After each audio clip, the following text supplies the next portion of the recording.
नमस्कार दोस्तों, मैं सीए अभिषेक सोनी अपने YouTube चैनल लिटिगेशन मित्र में आप सभी का हार्दिक स्वागत करता हूँ। दोस्तों, आज हम चर्चा करने जा रहे हैं एक अत्यंत ही महत्वपूर्ण अमेंडमेंट की, जो कि सेंट्रल गवर्नमेंट द्वारा पिछले फाइनेंस बिल में पारित किया गया था।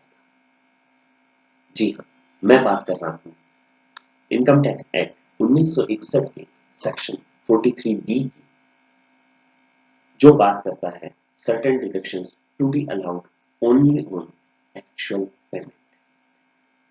फाइनेंशियल ईयर 2023-24 से एक नया प्रोविजन ऐड किया गया है एमएसएमई को लेकर सेक्शन 43 में। ये एक गेम चेंजर साबित होने वाला है उन सभी एमएसएमई रजिस्टर्ड पर्संस के लिए, क्योंकि इस अमेंडमेंट के द्वारा उन सभी को अपनी जो पेमेंट है, ड्यूज है, वो टाइमली मिल जाए। एमएसएमई एक्ट के प्रोविजंस के अकॉर्डिंग आपको एमएसएमई रजिस्टर्ड पर्संस माल खरीदने, कोई भी सामान खरीदने के, यानी कि डेट ऑफ परचेज, जिस डेट की इनवॉइस है उस डेट से विद इन 15 डेज आपको उस एमएसएमई रजिस्टर्ड पर्सन को पेमेंट करना कंपल्सरी।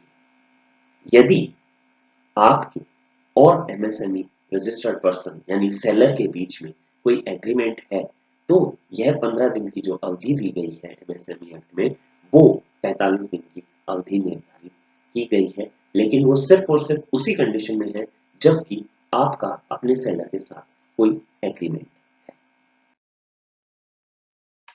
यदि 15 दिन या 45 दिन, जैसा कि मैंने बताया, उसके बाद एमएसएमई रजिस्टर्ड पर्सन को पेमेंट किया जाता है, तो उस पर बैंक की जो प्रिस्क्राइब्ड रेट है या जो प्रिवेलेंट रेट है, उसके 3 टाइम्स की इंटरेस्ट रेट लगाने की प्रावधान एमएसएमई एक्ट में है।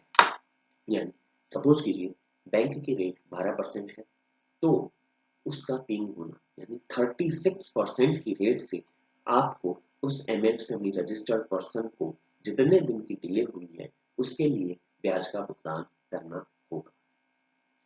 अब हम इसका इम्पैक्ट समझते हैं। यदि आपके टैक्स ऑडिट होनी है और आपने अपने किसी भी क्रेडिटर जो कि एमएसएमई में रजिस्टर्ड है उससे गुड्स परचेज किए हैं और आपने 15 या 45 दिन, जैसा भी केस हो, उस भुगतान उसको नहीं किया है, तो आपकी जो संबंधित खरीद है वो सेक्शन 43B में डिसअलाउड हो जाएगी और यह आपकी जो टैक्सेबल इनकम है उसमें एडिशन हो जाएगी। उदाहरण के लिए, आपका नेट प्रॉफिट जो व्यापार से है वो 10 लाख रुपए है और ऐसी खरीद जिसमें कि आपने एमएसएमई रजिस्टर्ड पर्सन को 15 दिन या 45 दिन के अंदर पेमेंट नहीं किया है, वो खरीद 45 लाख रुपए है या 50 लाख रुपए है, तो उस कंडीशन में ये 50 लाख रुपए सेक्शन 43B में डिसअलाउड होकर आपकी जो टैक्सेबल इनकम होगी वो 10 लाख प्लस 50 लाख यानी टोटल 60 लाख रुपीज होगी। यानी समझिए इस बात की गहराई को कि आपकी जो टैक्स लाइबिलिटी है वो 10 लाख पर नहीं, 60 लाख रुपए के ऊपर निकाली जाएगी, कैलकुलेट की जाएगी। अतः मेरा आप सभी से निवेदन है कि यदि आपने अभी तक इन कानूनी प्रावधानों की अनुपालना नहीं की है, तो कृपया 31 मार्च 2024 तक अपने जितने भी ड्यूज हैं एमएसएमई रजिस्टर्ड पर्सन से संबंधित उसको मई ब्याज अलोंग विथ इंटरेस्ट पेमेंट कर देंगे, जिससे कि आपको सेक्शन 43 में होने वाली असुविधा ना हो और आप पर टैक्स बर्डन ज्यादा ना आए। Thank you for watching my first video on my YouTube channel Litigation Mitra. If you found it interesting and useful, please do like and share the video and subscribe my YouTube channel. Thank you very much.